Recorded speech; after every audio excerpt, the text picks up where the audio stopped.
Bem, pessoal, agora nós vamos entrar na segunda bem-aventurança, está lá em Mateus 5:4. Bem-aventurados os que choram, pois serão consolados.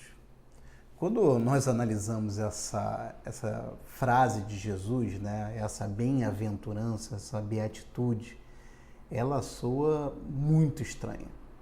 Na verdade, assim, na filosofia do mundo e na filosofia de que nós vivemos, né, chorar não é uma coisa que nós buscamos, né? O ser humano ele já tem muito choro dentro dele, né? Existe muita desgraça no mundo, na vida de cada um, na minha vida, na vida de vocês. Já aconteceu alguma tragédia ou alguma coisa ruim, não importando qual a intensidade, seja de morte ou até de coisas simples, mas que nos fazem chorar. Então, a busca do ser humano nunca é por choro, né? Na verdade, o ser humano ele corre do choro. Ele não quer ter problema, ele não quer ter dificuldade e, sinceramente, nós já temos no mundo dificuldade de forma demasiada, né? Problemas de forma demasiada. Cada um na sua intensidade, uns num nível alarmante, num nível pior do que o ser humano pode chegar, a ponto de passar fome, ser escravo e coisas nesse sentido, ser perseguido, e outros numa vida cotidiana de uma sociedade ocidental, onde a pessoa tem um mínimo de conforto, mas possui o seu nível de choro, o seu nível de dificuldade. Então, a filosofia humana, aquilo que nos é pregado no sistema mundo, nunca é para nós buscarmos a tristeza, o choro, né? Isso seria inconcebível. As pessoas não conseguem, as pessoas naturais não conseguem ler o Sermão do Monte e quando elas param nessa parte, elas dão de cara com uma tremenda contradição. Porque Jesus diz, felizes são os que choram. Isso é completamente contraditório a nível natural. Nunca a pessoa que chora vai ser feliz. A pessoa que chora, ela vai estar triste. E de forma errada as pessoas tentam traduzir, né, tentam interpretar esse texto dizendo assim, Jesus estava querendo dizer que quando você perde um ente querido, você está chorando, então na verdade você tem que estar feliz.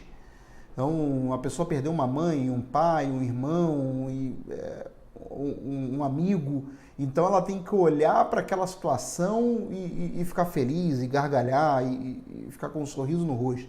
Mas não foi isso que Jesus quis dizer. Como nós falamos na bem-aventurança anterior, que seria bem-aventurados os pobres de espírito, porque deles é o reino dos céus, nós discutimos que essa bem-aventurança, ela não era natural. Era uma bem-aventurança espiritual. Não estava falando sobre a condição física, condição natural, condição material. Eu até falei para vocês que, de forma errônea, ao longo da igreja, ao longo dos séculos, muitos teólogos interpretaram esse texto como se Jesus estivesse fazendo uma apologia, um louvor à pobreza. E não foi isso. Jesus nunca nunca lidou simplesmente, principalmente nesse Sermão do Monte, com a questão material somente. Né? Deus nos chama para nós analisarmos sempre a nossa vida no âmbito espiritual. Lembrando que Jesus ele nunca fez a separação entre o natural e o espiritual. Nós fazemos essa separação no nível didático, né? Mas não existe essa separação. Tudo na nossa vida, por mais natural que pareça, é espiritual. Então, nosso trabalho, nosso fazer em casa, com a família, em qualquer situação, é a sua vida espiritual ali que está em jogo, é o seu viver espiritual. Amém? Então, nesse ponto sobre essa bem-aventurança, ela não pode falar simplesmente, Jesus não estava falando simplesmente sobre a questão natural, sobre você chorar naturalmente, sobre você chorar pelos problemas da terra, então você chora e você é bem-aventurado por causa disso, você é feliz por causa disso. Não, se a primeira bem-aventurança ela fala especificamente sobre uma condição espiritual, claramente a segunda também estaria falando sobre uma condição espiritual. Então, o que seria esse choro, esse chorar espiritualmente? Isso que eu falei com vocês, que não seria simplesmente um chorar naturalmente falando, mas um chorar espiritualmente. Claramente, Jesus está colocando, como eu falei para vocês desde o início, as bem-aventuranças como se fossem escadas, né? O primeiro degrau é bem-aventurados os pobres de espírito, os humilhados, os humildes de espíritos. E o segundo degrau são os que choram. Então, claramente, esse chorar é a convicção do pecado. Então, vamos colocar como se fosse uma linha de pensamento lógico. A pessoa, ela olha para dentro de si, ela reconhece que ela é pobre, porque ela contempla Deus e fala, eu sou falho. Tudo o que é bom em mim, tudo aquilo que gerou bondade no meu coração, isso vem de Deus. Por conta do pecado de Adão, aquilo o pecado original, aquilo que gerou no meu ser, eu olho para dentro de mim mesmo e vejo que eu nasci, fui concebido em pecado, que eu tenho o pecado original dentro de mim, então eu sou pobre de espírito. E isso me leva à convicção do pecado, isso me leva a olhar para dentro de mim e falar, eu sou miserável, eu preciso de salvação, eu preciso de ajuda, eu preciso de auxílio. Vamos lembrar Isaías, no ano da morte do rei Uzias, lá em Isaías 6, ele viu o Senhor no alto sublime trono e ele tem uma visão de Deus, da glória de Deus, da santidade de Deus. E qual foi a atitude dele? Ele olhou para dentro de si e falou, ai de mim que vou perecendo, ai de mim que vou perecer, ai de mim que eu sou um miserável, eu sou um pobre. Aquilo dali gerou nele um choro espiritual. Um choro espiritual pode ter um choro físico também, mas não necessariamente terá um choro físico.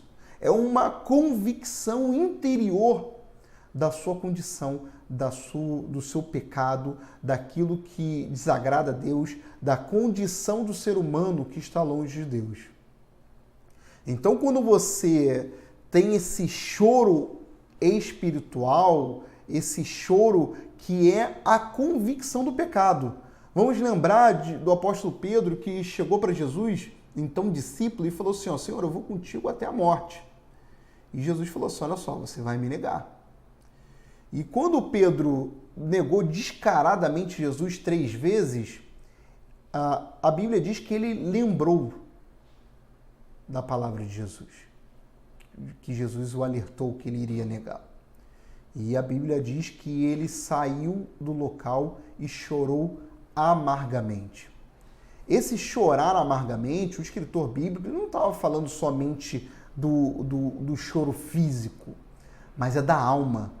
É aquela dor pela convicção do pecado, aquela dor, o que mexe com o interior de falar assim, eu errei, eu estou todo em pecado.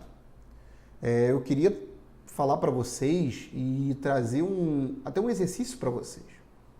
Chega diante de Deus, fecha o teu quarto, que o teu pai que está em secreto ele te vê, como o próprio Jesus disse. Pega a Bíblia, começa a ler a Bíblia, começa a orar em cima da palavra de Deus e começa a analisar a sua vida, ver quem você é, aquilo que você tem feito, as atitudes que você tem tido diante das questões do mundo, daquilo que você faz, e você vai perceber que você vai estar diante de um monstro, de um miserável, de uma pessoa que necessita da graça de Deus. Aquele que olha para si mesmo e consegue identificar um pobre de espírito, um humilhado, um mendigo espiritual, ele percebe que ele precisa de Deus, que ele necessita de Deus e ele chora por isso. Ele sente aquela convicção. O Espírito Santo ele veio para nos convencer do pecado. da justiça e do juízo, e você tem essa convicção interior de que você errou diante de Deus e você precisa de perdão, e você precisa do consolo de Deus, você precisa da vida de Deus. Pode fazer esse exercício. Após ver esse vídeo, entra no teu quarto, não no quarto físico, mas num lugar em secreto, fecha a porta, fica com Deus, ora, lê a Bíblia, e você vai entender que vai vir sobre você essa convicção de pecado, essa convicção de que você é miserável, de que você precisa de Deus. E com essa convicção vai vir o choro espiritual, vai vir a vontade de se agarrar em Deus, de falar: Senhor, eu preciso do Senhor. Eu necessito da tua vida na minha vida. Eu necessito do enxerto do Espírito Santo sobre mim. E eu preciso principalmente do perdão do Senhor. Assim como Davi, ele chorava pelos seus pecados. E ele disse, e eu falei para vocês nos primeiros vídeos, bem-aventurado aquele que tem perdão do seu pecado, que tem o seu pecado perdoado, que não lhe é imputado o seu pecado. Porque veio a convicção de pecado sobre ele e ele sentiu o perdão do Todo-Poderoso.